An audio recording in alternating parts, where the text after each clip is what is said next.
بسم اللہ الرحمن الرحیم۔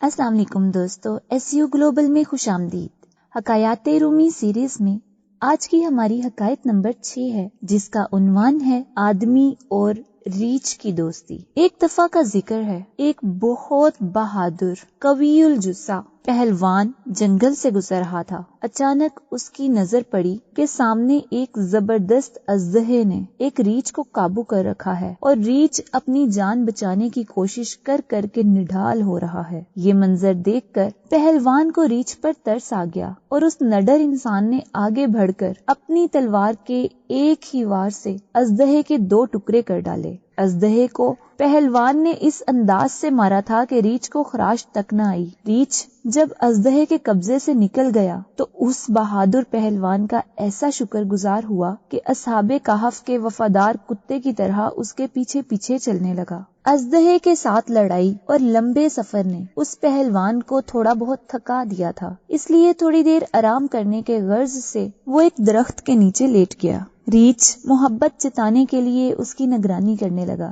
اتفاقاً وہاں سے ایک دانش مند گزرا۔ اس نے ریچھ اور انسان کی دوستی کا یہ حال دیکھا تو اس سے رہا نہ گیا۔ وہ پہلوان سے بولا، بھائی تو کون ہے اور اس ریچھ کے ساتھ تمہاری دوستی کیسے ہو گئی؟ پہلوان نے سارا قصہ سنا دیا۔ راہگیر نے مارے حیرت کے دانتوں تلے انگلی دبا لی اور بولا، لگتا ہے تو بہت ہی سادہ طبیعت آدمی ہے، تجھے اتنا بھی معلوم نہیں کہ ایک ریچھ اور تیرے درمیان دوستی کیسے نبھ سکتی ہے۔ میری بات مان اور اس مصیبت سے جتنی جلدی ہو سکے پیچھا چھڑا لے۔ بیوقوف دوست سے بہتر ہے کہ وہ تیرا دشمن ہی رہے۔ اس سے پیچھا چھڑا لے یا اسے مار دے، ورنہ تو بہت پچھتائے گا۔ پہلوان بولا، مجھے لگ رہا ہے کہ تو یہ بات جلن اور حسد کی وجہ سے بول رہا ہے۔ اس کا حیوان ہونا مت دیکھ، یہ دیکھ کہ یہ مجھ سے کتنا لگاؤ رکھتا ہے، کتنی محبت کا اظہار کر رہا ہے۔ یہ میرے ایک احسان کے بدلے مجھ پر صدقے واری جا رہا ہے، میں تو ہرگز اسے اپنے سے دور نہیں کروں گا۔ راہگیر نے بہت سمجھایا کہ میں یہ بات حسد کی وجہ سے نہیں کر رہا، بلکہ مجھے تجھ سے ہمدردی ہو رہی ہے۔ اس نے پہلوان کو کہا کہ اگر تو اس کی خدمت سے متاثر ہو گیا ہے تو میں تیری جان بچانے کے لیے تجھ سے دوستی کرنے کو تیار ہوں، تو مجھے اس سے زیادہ خدمت گزار پائے گا،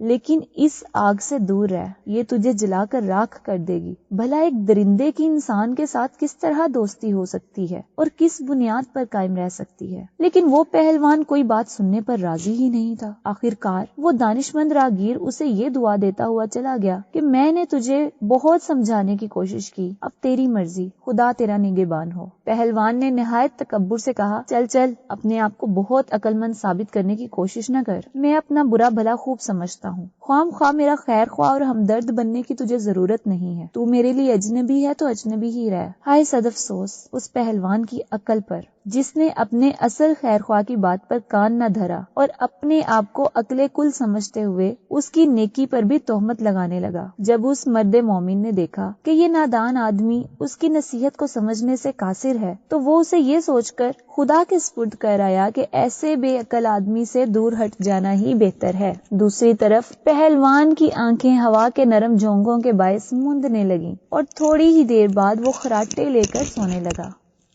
ریچھ قریب بیٹھ کر مکھیاں اڑا رہا تھا، لیکن مکھیاں بار بار پہلوان کے سر پر منڈلانے لگتی تھیں۔ جب ریچھ مکھیاں اڑاتے اڑاتے تھک گیا تو طیش میں آ کر اٹھا اور بھاگتا بھاگتا ایک پہاڑی ٹیلے کی طرف جا نکلا۔ وہاں سے ایک بڑا سا پتھر اٹھا لایا۔ اس دوران لاتعداد مکھیاں پہلوان کے چہرے پر بیٹھ رہی تھیں۔ ریچھ نے جھنجھلا کر وہ بھاری پتھر پہلوان کے چہرے پر دے مارا۔ اپنی سمجھ کے مطابق تو ریچھ نے اپنے محسن کو مکھیوں سے نجات دلانے کے لیے یہ کارنامہ سر انجام دیا تھا، لیکن اس بیوقوف دوست کو کیا پتا تھا کہ اس کا محسن اس کی اس ہمدردی کی پاداش میں مکھیوں سے نجات پاتے پاتے دنیا سے ہی نجات پا گیا ہے۔ سچ کہتے ہیں، نادان دوست سے عقل مند دشمن بہتر ہے۔ خدا نادان دوستوں کی صحبت اور محبت دونوں سے محفوظ رکھے۔